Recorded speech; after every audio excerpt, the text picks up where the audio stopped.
Hello everyone. तो कैसे हैं आप लोग। मध्य प्रदेश प्राथमिक शिक्षक चयन परीक्षा 2025 में previous year question paper series का ये अगला वीडियो, जिसमें हम करेंगे 30 पर्यावरण के पीवाईक्यू क्वेश्चंस की प्रैक्टिस। तो आइए शुरू करते हैं आज की इस वीडियो को।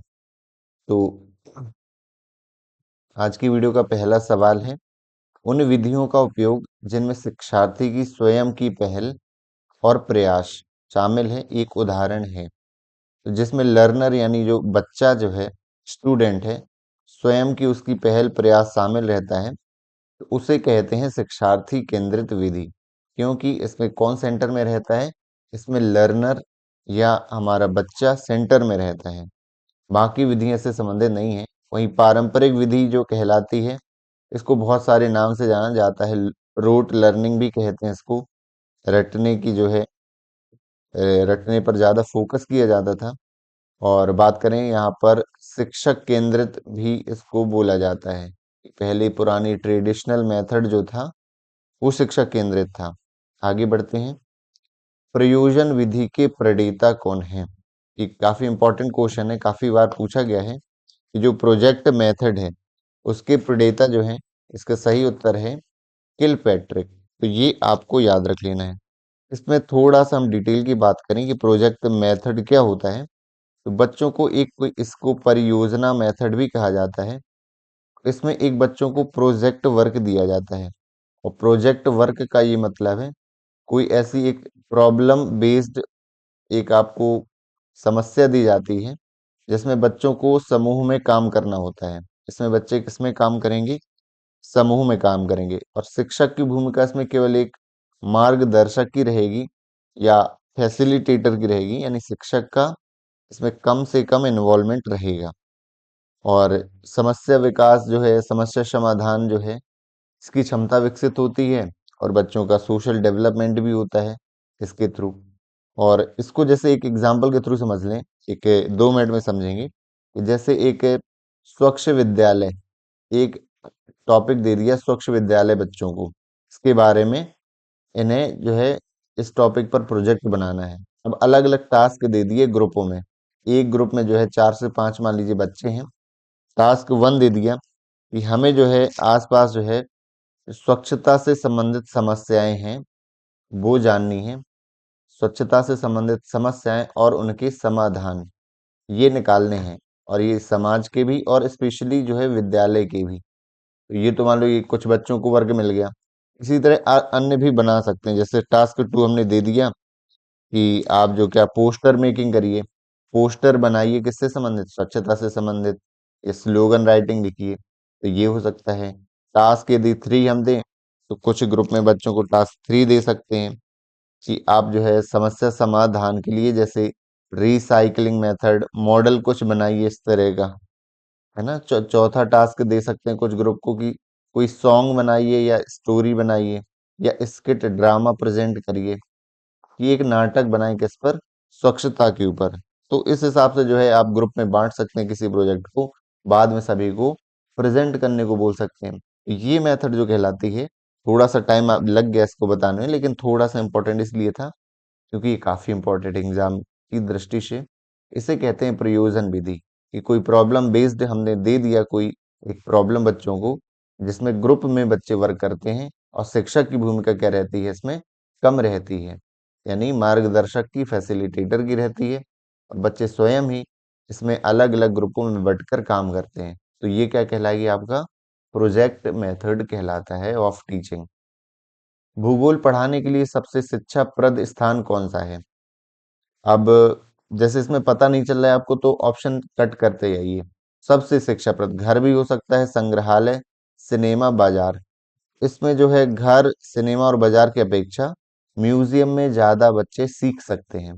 कैसे सकते हैं, आजकल म्यूजियम के भी कई सारे टाइप होने लगे हैं। केवल म्यूजियम जो है आर्कियोलॉजिकल नहीं रहते हैं या वैश्विक विरासत वाले।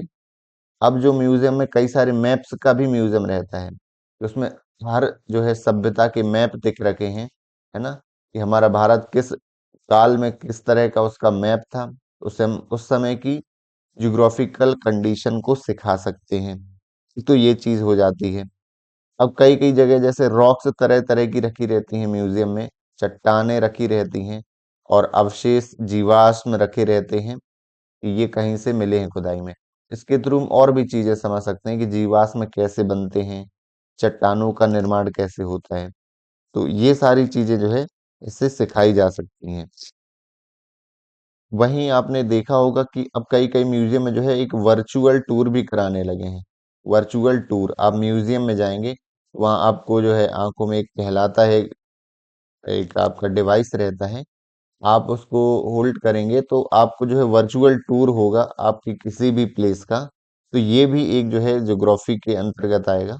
कुल मिला के इन सभी में जो सही आंसर रहेगा वह है म्यूजियम में ज्यादा अच्छा सीखा जा सकता है भूगोल इन सब में। ठोस अपशिष्ट प्रबंधन यानी जो सॉलिड वेस्ट मैनेजमेंट है, सबसे प्रभावी तरीका क्या है? सैनिटरी लैंडफिल, स्रोत की कमी, वर्मी कंपोस्टिंग। इसका जो सही उत्तर वह है कि हमें सोर्स में कमी लानी है, स्रोतों में, और उसका रिसाइकल हम ज्यादा से ज्यादा यदि कर लेते हैं, प्लास्टिक बॉटल्स हो गई और कुछ मेटेलिक थिंग्स हो गई जो आपकी धातु से बनी हुई चीजें रहती हैं, उनको हम रिसाइकल कर लेते हैं, तो सबसे प्रभावी तरीका है अपने सॉलिड वेस्ट मैनेजमेंट का जो आपने कर लिया है। आगे देखते हैं। सुनने की क्षमता का स्थायी नुकसान, permanent loss of hearing ability, जिसकी रिकवरी नहीं होती है, ये क्या कहलाती है? इसको जो बोला जाता है, आप डायरेक्ट आंसर याद रखेंगे, शोर प्रेरित स्थायी थ्रेशोल्ड शिफ्ट। इसको थ्रेशोल्ड शिफ्ट कहा जाता है और परमानेंट ये रहता है। अब होता क्या है, ज्यादा अत्यधिक लंबे समय तक, ज्यादा समय तक यदि शोर वाले स्थान में रहते हैं तो धीरे धीरे क्या है, पहले तो आती है आपकी कि टेम्परेरी वाली आती है अवस्था, मतलब जो पहली वाली, लेकिन और लंबे समय तक आप रह रहे हैं ज्यादा शोर वाले स्थान में, परमानेंट थ्रेशोल्ड जो है ये अवस्था आ जाती है जिसकी रिकवरी होना मतलब बिल्कुल नामुमकिन की तरह होता है। तो ये आपको याद रख लेना है। और इसके साथ साथ जो है शोर किसे कहते हैं? एक ध्वनि की तीव्रता यदि 80 डेसिबल प्लस हो जाती है, उसको शोर कहा जाता है, उसको नॉइस पोल्यूशन में काउंट किया जाता है। वहीं डब्ल्यूएचओ ने किसे बोला है? डब्ल्यूएचओ ने बोला है कि 65 प्लस। हालांकि इतना कम रखना आज के समय में पॉसिबल नहीं है, लेकिन कभी डब्ल्यूएचओ स्पेशल नाम लिख के आता है तो 65 आपको बताना है। इससे ज्यादा डेसिबल शोर कहलाती है। वहीं नॉर्मल यदि डब्ल्यूएचओ नहीं मेंशन है तो आपकी 80 डेसिबल या इससे अधिक ध्वनि जो है ध्वनि प्रदूषण या शोर में काउंट होती है। इसके लिए एक और चीज मैं बता दूं कि एक ऑडियोग्राम, ऑडियोग्राम एक डिवाइस होती है जिसके थ्रू इसका पता चलता है थ्रेशोल्ड शिफ्ट का। यानी अ, इसको नापने के लिए कि कितनी जो है वो है आपकी परमानेंट। और इसमें होता क्या है, ऐसा नहीं कि बिल्कुल नहीं सुनाई देता है, कुछ आवृत्ति की जो ध्वनि है उसका सुनना बिल्कुल बंद हो जाता है। मतलब यदि आप कोई आपसे धीरे बोलेगा तो आपको सुनाई बिल्कुल नहीं देगा, और यदि वो आप केवल तेज आवाज में जो है सुनना पसंद करोगे, पसंद क्या करोगे, आपको उतना ही सुनाई देगा। आपने कई लोगों को देखा होगा, हालांकि उनको उनकी प्रॉब्लम अलग हो सकती है, लेकिन केवल वो तेज आवाज सुनेंगे, धीमे बोलोगे आप तो वो उनको सुनाई नहीं देगा। ऑडियोग्राम के थ्रू जो है अलग अलग ध्वनि आपको सुनाई जाती है, उससे टेस्ट किया जाता है कि आपको है ये NIPTS या नहीं है। तो ये जो है आपको याद रख लेना है। आगे देखते हैं। भारतीय रबर का वृक्ष किसे कहा जाता है? इसका जो है रासायनिक नाम जो है फिकस इलास्टिया है। इसको आपको बहुत अच्छे से याद रख लेना है। एक प्रकार की अंजीर की प्रजाति है। अंजीर जो हमारा फल है उसकी प्रजाति है। और क्या होता है, इसके तने से जो है एक लेटेक्स मिलता है बहुत सारा, और इस लेटेक्स से रबर बनाई जाती है, और आज से नहीं कई सालों से ये जो है कई सौ सालों से ये बनाई जा रही है। तो ये भारतीय रबर का वृक्ष कहा जाता है इससे, क्योंकि हम रबर या इलास्टिक जो है निकालते हैं। तो ये कथन आपको याद रख लेना है फैक्ट। किशोरावस्था की पहचान, किशोरावस्था में जिसमें पहचान को संकट यानी आइडेंटिफाई क्राइसिस और आत्मसम्मान का सामना करना पड़ सकता है, इसका कारण क्या है? ज्यादातर बच्चे अवेयर भी रहते हैं कि उनकी आइडेंटिटी बनी रहे, आत्मसम्मान उनका ऊंचा रहे, कब? किशोरावस्था, जो आपकी 12 से 18 रहती है। तो इसका यही मतलब है कम अचीवमेंट, उस समय जो है अंडर अचीवमेंट बच्चे रहते हैं, यदि है वो, तो उनकी पहचान को संकट, आत्मसम्मान का खतरा बना रहता है। यानी अचीवमेंट कम हो रही है किसी भी क्षेत्र में उस समय, जैसे एजुकेशनल में ही उनके मार्क्स कम आ रहे हैं तो उनको जो है पहचान को संकट और आत्मसम्मान का खतरा रहता है। उन बच्चों में जो है कई सारे बच्चों में रहता है कि वो उपलब्धि हासिल करें उस समय, चाहे वो पढ़ाई में हो, यदि कोई स्किट ड्रामा कर रहा है क्लास में, है ना, क्लास उसके फंक्शन में पार्टिसिपेट करता है तो वो उसको चाहिए कि भाई मेरा आत्मसम्मान बना रहे। तो एक कम अचीवमेंट है तो उसको संकट हो सकता है, यानी ये इस प्रश्न का उत्तर ऑप्शन नंबर बी है। जीवाश्म ईंधन ईंधन है। अब ईंधन क्यों है? क्योंकि क्या करने पर ऊर्जा छोड़ते हैं। एक तो ईंधन वही कहलाता है जिससे कुछ ना कुछ ऊर्जा निकले, चाहे हमारा भोजन भी स्वयं ईंधन है क्योंकि उससे हमें ऊर्जा प्राप्त होती है। जीवाश्म ईंधन रहता है, उसको जलाने से क्या होता है, ऊर्जा प्राप्त करती है। और फॉसिल फ्यूल है क्या?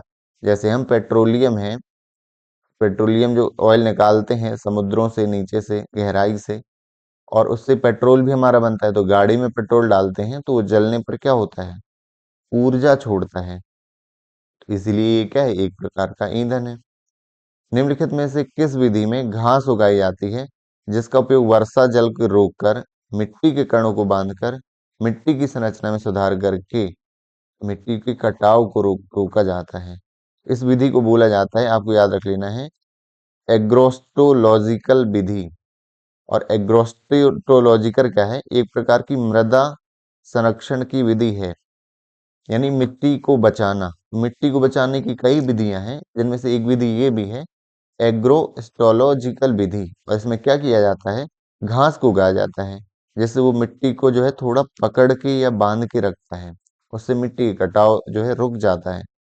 ये विधि आपको आई होप जो है समझ में आ गई होगी। एग्रोस्टोलॉजिकल विधि मृदा संरक्षण की विधि है जिसमें घास उगाई जाती है। आगे देखते हैं, आर्यभट्ट उपग्रह का प्रक्षेपण किस वर्ष हुआ था?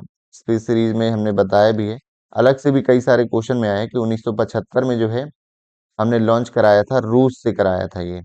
और रूस का कौन सा है, कॉसमॉस जो आपका उपग्रह है, कॉसमॉस 3 के द्वारा, ये लॉन्चिंग व्हीकल है, इसके द्वारा हमने लॉन्च कराया था किसको, आर्यभट्ट को, हमारे भारत की जो उपग्रह है। क्योंकि उस समय भारत में कोई ऐसी व्यवस्था नहीं थी लॉन्च करने की, तो हमने पहला 1975 में रूस से लॉन्च कराया था। इसी में यह प्रश्न बनता है कि प्रथम स्वदेशी निर्मित उपग्रह कब लॉन्च किया गया, और भारत से ही। तो पहला उपग्रह जो था वो था रोहिणी उपग्रह, और ये 1980 में लॉन्च किया गया था, SLV के द्वारा, सैटेलाइट लॉन्चिंग व्हीकल के द्वारा लॉन्च किया गया था। और ये श्रीहरिकोटा से जो है लॉन्च लॉन्च किया गया था। तो ये आपको याद रख लेना है, ये प्रश्न कई बार पूछा गया है। आगे देखते हैं, नासा का छोटा रोबोटिक हेलीकॉप्टर इंजेन्यूटी किस पर काम कर रहा है? तो ये नासा का प्रोजेक्ट है, जिसने नासा ने मंगलयान कई सारे भेज रखे हैं, तो मंगलयान के साथ उसने एक ये भी भेजा था, रोबोटिक हेलीकॉप्टर। और इसका उद्देश्य था कि मंगल ग्रह पर जैसे आपका सैटेलाइट उतरेगा, उसके अंदर से ये रोबोटिक हेलीकॉप्टर भी उतरेगा और उसको हम मंगल पे उड़ाएंगे, और ये देखेंगे कि भाई वहां पर गुरुत्वाकर्षण का क्या प्रभाव पड़ता है, या उड़ान भरने पर क्या समस्याएं आती हैं किसी हेलीकॉप्टर को, कहाँ पर, मंगल ग्रह पर। तो ये इसका सही उत्तर है, मंगल ग्रह पर जो है ये काम कर रहा है, नासा का एक रोबोटिक हेलीकॉप्टर है। रोबोटिक का मतलब यहीं से जो है हम उसको पृथ्वी से उसको भेजते हैं इंस्ट्रक्शन, और वो उसको फॉलो करता है। तो आई होप जो है ये आपका क्लियर हो गया होगा। की बात करें तो ये संचालित किस तरह से होता है, तो सौर पैनल पर संचालित होता है, मतलब इसको अलग से एनर्जी के लिए कोई बैटरी इसकी आवश्यकता नहीं होती है, सूर्य की रोशनी से ही ये क्या करता है, ये संचालित होता है। और 2021 में इसने उड़ान भरी थी, और इसने एक बार में 17 किलोमीटर जो है ये गया था, और ये अभी भी ये वर्क कर रहा है। आगे देखते हैं, क्यूपर बेल्ट क्या है? एक हमारे सौर मंडल में एक बेल्ट मतलब एक क्षेत्र है, और हमारे जो सारे ग्रहों के बाद ये मान लीजिए सूर्य है, और इसके आसपास काफी ग्रह की कक्षाएं हैं, तो सबसे आखिरी जो है हमारा वरुण, जिसे नेपच्यून भी कहा जाता है, नेपच्यून, इसके बाद की जितना भी इतने छोटे छोटे जो पिंड पाए जाते हैं, और इनको डोनट भी बोला जाता है। डोनट मतलब होते हैं जो बौने ग्रह, छोटे जो हैं ग्रह कहलाते हैं। सही आंसर है नेपच्यून। और छोटे ग्रहों में जैसे हमारा आपका प्लूटो भी है, तो वो भी इसी के अंतर्गत आता है। ये सब किस में आएगा? क्यूपर बेल्ट में आते हैं। आगे देखते हैं। भारत का पहला सॉलिड रॉकेट प्रोपेल्टेंट जो है, ठोस रॉकेट प्रणोदक संयंत्र है, कहाँ स्थित है? सबसे पहला हमारा कहाँ था? विक्रम साराभाई अंतरिक्ष केंद्र जो है, और ये कहाँ? केरल के तिरुवनंतपुरम में स्थित है। केरल के तिरुअनंतपुरम में स्थित है, और इसरो का ये केंद्र है। और इधर होता क्या है? इधर सभी जैसे रॉकेट का विकास किया जाता है, असेंबल किया जाता है, लॉन्चिंग व्हीकल प्रमोशन यान को, यही सैटेलाइट का भी जो क्या है, विकास किया जाता है। तो ये हमारे देखिए काफी इंपॉर्टेंट हो सकता है एग्जाम के लिए। और ये जो है पहले 1962 में शुरुआत थी, लेकिन उसका नाम ये नहीं था विक्रम साराभाई। पहले बोला जाता था थुम्बा। थुम्बा इसलिए बोला जाता था क्योंकि इस जगह में स्थित था। और थुम्बा प्रक्षेपण यान, प्रक्षेपण यानी लॉन्चिंग व्हीकल, और सैटेलाइट उपग्रह, और आगे क्या है? लॉन्चिंग स्टेशन, इसको यही बोला जाता था। प्रक्षेप इसको ये भी इक्वेटोरियल भी बोला जाता था। Thumba equatorial satellite launching station के नाम से इसको जाना जाता था 1962 में। बाद में इसको नाम बदल दिया गया, विक्रम साराभाई अंतरिक्ष केंद्र इसका नाम दिया गया था। इतना ही इसके लिए याद रख लेना है। आगे बढ़ते हैं। अंतरिक्ष मलबे को जो है समन मतलब नष्ट करने के लिए दिशा निर्देश क्या है? तो ग्रह पथ पर धूमकेतु के टकराने की संभावना सीमित करना। तो ये हम तो कम ही कर सकते हैं धूमकेतु जो होती है, क्योंकि ये प्राकृतिक रूप से होती हैं चीजें। परिचालन के दौरान ब्रेकअप की संभावना को कम करना, अधिकतम करना। अधिकतम तो होगा नहीं। सामान्य संचालन के दौरान मुक्त मलबे को सीमित करना, तो यही है। Limit debris release during normal operation, जो हम ऑपरेशन करते हैं, प्रोजेक्ट लाते हैं, उसमें कम से कम जो है हमारा मलबा हो, क्योंकि अभी लिए इसके लिए कोई विशेष नीति नहीं बन पाई अभी तक। तो अंतरिक्ष में इतना कचरा फैल रहा है। ऑप्शन नंबर सी जो है इस प्रश्न का सही उत्तर है। निम्नलिखित में से कौन सा राज्य सरदार सरोवर बांध से लाभान्वित नहीं है? सरदार सरोवर जो परियोजना या बांध नर्मदा नदी पर है, और ये गुजरात में बना है। कहाँ पर बना है? गुजरात पर बना है। और इसमें 4 राज्य जो है इसका जो है लाभ लेते हैं। वहीं हमारा एमपी आ जाता है, राजस्थान आ जाता है, गुजरात और महाराष्ट्र। और ये सब क्या करते हैं? इनको पानी मिलता है इसी बांध के द्वारा, और प्लस बिजली, इलेक्ट्रिसिटी भी आपस में ये लोग जो है बांटते हैं। ये चारों राज्य, इनको लाभ मिलता है। तो इसमें पंजाब बिल्कुल शामिल नहीं है। तो आई होप जो है क्लियर हो गया होगा। वहीं इसी के द्वारा एक और हमारा प्रश्न बन जाता है कि स्टेच्यू ऑफ यूनिटी, ये बहुत आपने सुना होगा। सरदार वल्लभ भाई पटेल जी की जो है सबसे बड़ी जो है भारत की जो है मूर्ति 182 मीटर की, यहीं सरदार सरोवर बांध के पास ही बनाई गई है, जो कि हमारे नर्मदा नदी पर है। तो ये जो है ये फैक्ट आपको बहुत अच्छे से याद रख लेना है, क्योंकि ये जो है काफी इंपॉर्टेंट फैक्ट आपके लिए है स्टैच्यू ऑफ यूनिटी का। आगे देखते हैं। विटीकल्चर, ये आपको अच्छे से पता होगा किसकी खेती है? विटीकल्चर जो होता है ये हमारे अंगूर से संबंधित जो है खेती कहलाती है विटीकल्चर। अब बाकी हम बात कर लेते हैं। रेशम की खेती कहलाती है आपकी सेरीकल्चर। मछली से संबंधित जो है पालन कहलाता है हमारा पिसीकल्चर। और आगे जो फूलों से संबंधित कहलाता है फ्लोरीकल्चर। तो ये आपको याद रख लेना है। फ्लोरीकल्चर तो आप ऐसे याद कर सकते हैं, फ्लावर है तो फ्लोरीकल्चर। ये आपको कथन ये चारों याद रख लेने हैं, फैक्ट हैं। कौन सी मिट्टी खादर और भांगर, ये बांगर बोला जाता है इसको, मिट्टी में विभाजित है? रेगिस्तानी, जड़ोर, काली और लाल। तो बागर और खादर मिट्टी क्या कहलाती हैं? जहां पर पानी वाला क्षेत्र रहेगा नदियों के आसपास, है ना। ये जो ऊंची भूमि में बांगर, और यानी कम कम यहाँ पर पानी आता है साल में एक आध बार ही। और खादर यानी जो जमीन के पानी के संपर्क में रहती है जो मिट्टी। तो ये इसको जलोढ़ मिट्टी का ही ये प्रकार है, क्योंकि जलोढ़ मिट्टी क्या रहती है? नदियों द्वारा बहाकर लाई गई गाद, बालू और इन सब के द्वारा जो पदार्थों के द्वारा मिट्टी बनाई जाती है, उसको जलोढ़ मिट्टी का नाम दिया जाता है। और चूंकि नदियों के पास रहती है जलोढ़, तो बांगर और खादर मिट्टी भी जलोढ़ के प्रकार हैं। आगे देखते हैं। भारत में बाल दिवस कब मनाया जाता है? ये तो काफी इजी क्वेश्चन हो गया। 14 नवंबर को मनाया जाता है। और क्यों मनाया जाता है? जवाहरलाल नेहरू जी के जन्म दिवस के अवसर पर, क्योंकि उन्हें बच्चों से काफी जो है लगाव था, बच्चों को बहुत पसंद करते थे, इसलिए उन्होंने जो है अपने जन्मदिन को बाल दिवस के रूप में मनाना जो है स्वीकार किया था। आगे देखते हैं। 2008 में पहला आईपीएल किसने जीता? तो पहला आईपीएल जो है 2008 में हुआ था, और इसको राजस्थान रॉयल्स ने जीता था। आईपीएल से इतने सारे क्वेश्चन आते हैं एग्जाम में, क्योंकि हमारे कई सेट में आता है पेपर, तो एक एक दो दो क्वेश्चन हमें मिल जाते हैं देखने में अलग अलग। तो सबसे पहले देते हैं कि हमारे अभी 2024 तक 17 संस्करण इसके हो चुके हैं। कितने संस्करण हो चुके हैं? 17। और 17वां जो संस्करण था वो टाटा के द्वारा प्रेजेंट किया गया था। पहले अलग अलग कंपनियों के द्वारा जो है रहता था, अब किसके द्वारा जो था स्पॉन्सर्ड? ये टाटा के द्वारा था स्पॉन्सर्ड। अब बात करते हैं तो सबसे ज्यादा जो है चैंपियन कौन रही है टीमें? तो सबसे ज्यादा जो है 5 बार तो हमारी मुंबई इंडियंस रह चुकी है, और 5 बार जो है सीएसके चेन्नई सुपर किंग जो है इसकी चैंपियन रह चुकी है। इसमें यही आता है कि आपके फाइनल विजेता कौन रही है टीम? तो फाइनल विजेता रही आपकी केकेआर, कोलकाता नाइट राइडर्स। उप विजेता कौन सी टीम रही है? उप विजेता टीम में रही है आपकी सनराइजर हैदराबाद। ये कहाँ खेला गया था मैच, यानी स्टेडियम का नाम क्या है जो फाइनल मैच खेला गया था? तो पी चिदम्बरम चिदम्बरम जो है आपके चेन्नई में है।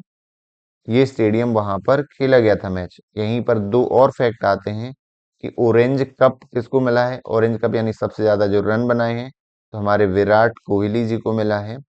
वहीं सबसे ज्यादा जो विकेट जिसने लिए हैं उसको मिलता है पर्पल कैप। तो वो किसको मिला है? ये मिला है हमारा हर्षल तो हर्षल पटेल ने जो है पर्पल कैप लिया है। 24 विकेट लिए हैं पूरे सीजन में।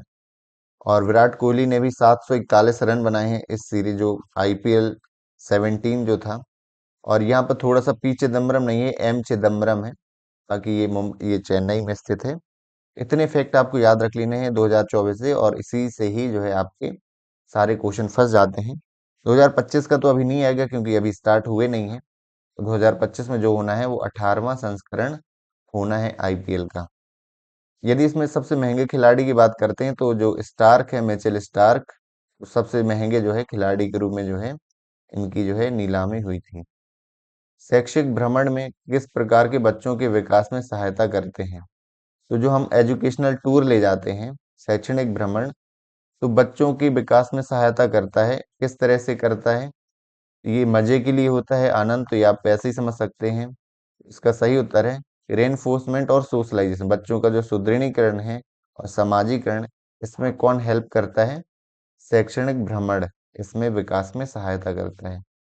आगे देखते हैं।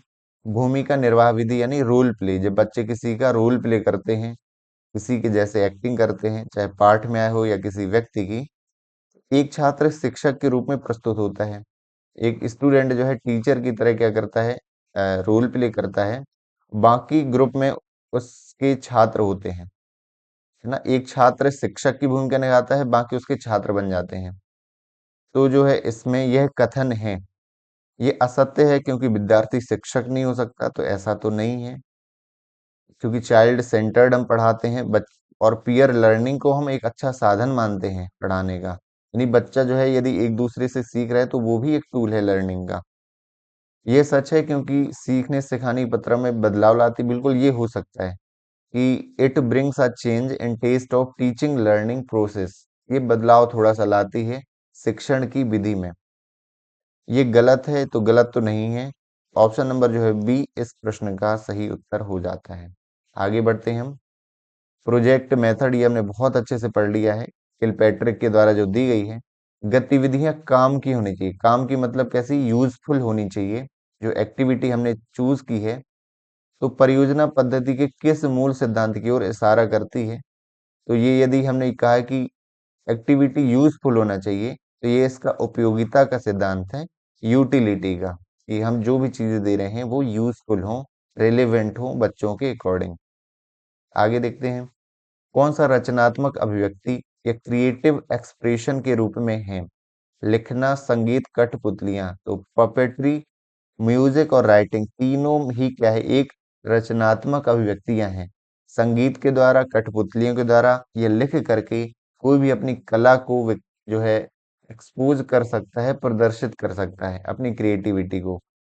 ऑप्शन जो है 1, 2 एंड 3 तीनों विकल्प इस प्रश्न के लिए हमारे सही हो जाते हैं।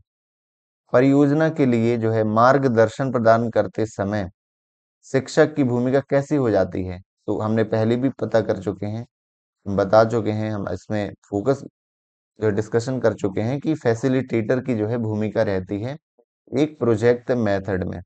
बच्चों को प्रोजेक्ट देते हैं, बच्चे कार्य करते हैं, तो हमारा काम है सिर्फ फैसिलिटी प्रोवाइड कराना। अधिगम हेतु भ्रमण में, देखिए ये कितने इंपॉर्टेंट क्वेश्चन है, हर एक PYQ में जो है हमें दो दो तीन तीन क्वेश्चन भ्रमण से मिल रहे हैं, सेक्शन भ्रमण से। और यदि आप ये मान के चलिए, यदि आपने 50 से 60 सेट में ये क्वेश्चन लगा लिए, तो फिर इसके बाहर जो है आपकी बिल्कुल उम्मीद नहीं है, इसके बाहर क्वेश्चन जाएंगे। तो आप बिल्कुल ध्यान से जो है इन क्वेश्चन को सॉल्व करिए और दिमाग में इसको बिल्कुल सेट कर लीजिए, इनके जो है कॉन्सेप्ट को। अधिग्रहण हेतु भ्रमण में इंपॉर्टेंट है कि शैक्षिक भाग पर अधिक जोर न दिया जाए, नॉट ओवर स्ट्रेस। अधिक जोर नहीं देना है हमें शैक्षणिक भाग पर, कि बच्चों को यदि हम उसी तरह ले जाएंगे पढ़ाने के लिए, तो वहां वो खुद से ही एक्सप्लोर नहीं कर पाएंगे।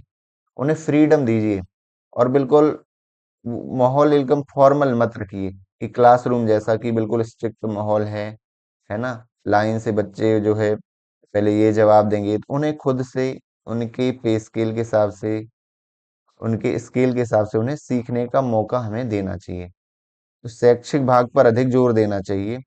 वातावरण को अनौपचारिक रखा जाए, तो जो है इसमें क्या सही रहेगा,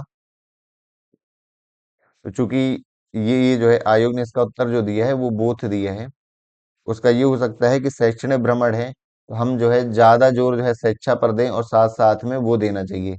यहाँ पर यदि ऐसा होता कि केवल, कई साल हमने प्रश्न करे हैं हल, वहां ऐसा लिखा रहता कि केवल शैक्षिक भाग पर जोर दिया जाए, तो हमारा गलत हो जाता ये। लेकिन शैक्षिक भाग पर जोर देना चाहिए और वातावरण को अनौपचारिक रखना चाहिए, इसीलिए इस प्रश्न के जो है सही आंसर है बोथ 1 एंड 2। शिक्षक द्वारा प्रस्तावित अधिगम भ्रमण स्थल, यानी टीचर ने कहा है कि हमें इस जगह में घूमने जाना है, का प्रारंभिक दौरा, क्या प्रारंभिक दौरा करना चाहिए? बिल्कुल करना चाहिए। मान लीजिए शिक्षक किसी म्यूजियम में घूमने जा रहे हैं, तो शिक्षक को एक बार घूमकर जरूर आना चाहिए, पहले एक दौरा करना चाहिए कि हमारे बच्चे आएंगे तो कहाँ जो है बच्चे बैठेंगे, कहाँ पर वो एक्सप्लोर करेंगे चीजें, उन्हें क्या क्या चीजें जो है दिखाई जा सकती हैं, ताकि हमारा जो शैक्षणिक भ्रमण है वो यूजफुल हो, हमें वहां जाकर कंफ्यूजन नहीं हो कि अब हम कहाँ पर जाएं, अब क्या करें।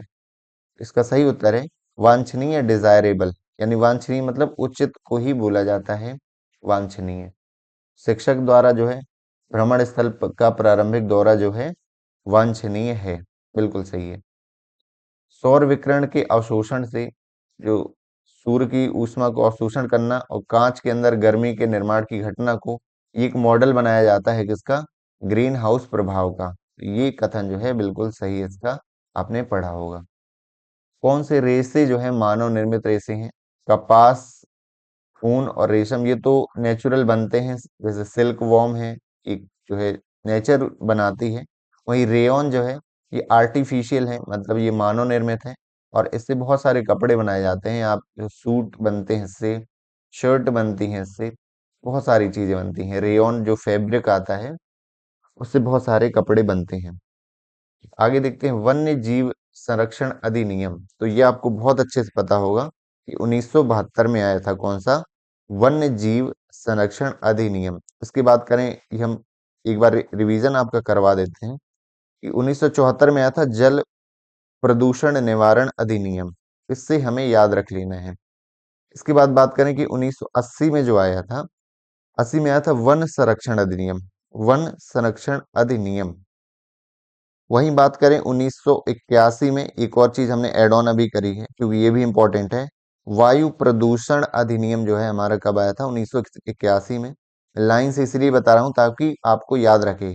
1986 का बहुत इंपॉर्टेंट है पर्यावरण संरक्षण अधिनियम, पर्यावरण संरक्षण अधिनियम। इसी के साथ साथ जो आखिरी एक और आपको ऐड करना है, सन 2000 में ध्वनि प्रदूषण, ध्वनि प्रदूषण, और इसका पूरा नाम, इसका शॉर्ट फॉर्म होता है, पूरा ये रहता है कि ध्वनि प्रदूषण निवारण और रोकथाम। इन सभी में यही जोड़ा है कि जल प्रदूषण निवारण और रोकथाम अधिनियम। तो ये जो है आपके 6 अधिनियम, इन अधिनियम है, एक्ट है, इनको बहुत अच्छे से स्टार बना करके आपको याद कर लेना है, ताकि एग्जाम में आपसे पूछा जाए तो बिल्कुल भी गलत ना हो।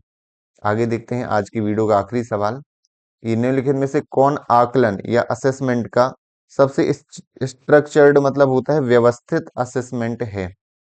तो मैं चाहता हूँ कि ये वाला जो है उत्तर आप दें। कोशिश करता हूँ कि आखिरी प्रश्न आपके लिए छोड़ दिया जाए, कि आप भी जो है ये थोड़ा सा सेशन हमारा इंटरेक्टिव हो जाए, मतलब हमारा भी योगदान हो और आप भी इस एक प्रश्न को सॉल्व करें और अपना दिमाग लगाएं। विथ एक्सप्लेनेशन आप कमेंट में लिख सकते हैं, और कोशिश करेंगे अगले अगले जो हम वीडियो में इसका डिटेल में एनालिसिस कर देंगे। So thank you so much for watching this video. मिलते हैं अगली वीडियो में। और लगातार मैं आपके साथ मेहनत कर रहा हूँ। ईवीएस की सीरीज हमारी चल रही है, एक टॉपर इंटरव्यू भी हम लाए हुए हैं, और भी तरह तरह की आपके लिए जो गाइडलाइंस हैं, चाहे आपको गाइड करना हो, मुझे मोटिवेट करना हो, तो ये कंटिन्यू मैं ये सारे काम कर रहा हूँ। और आप भी लगातार मेहनत बनाए रखिए, और यकीन मानिए हम दोनों की मेहनत, यानी हमारी तरफ से जो है मटेरियल प्रोवाइड करना, इसका एनालिसिस करना, इसको समझाना, और आपकी तरफ से मेहनत करना, दोनों की मेहनत से ही आप जो है इस सफलता को श्योर है कि आप हासिल कर सकेंगे। तो अपना मोटिवेशन बनाए रखिए। मिलते हैं अगली वीडियो में। Thank you so much for watching this video.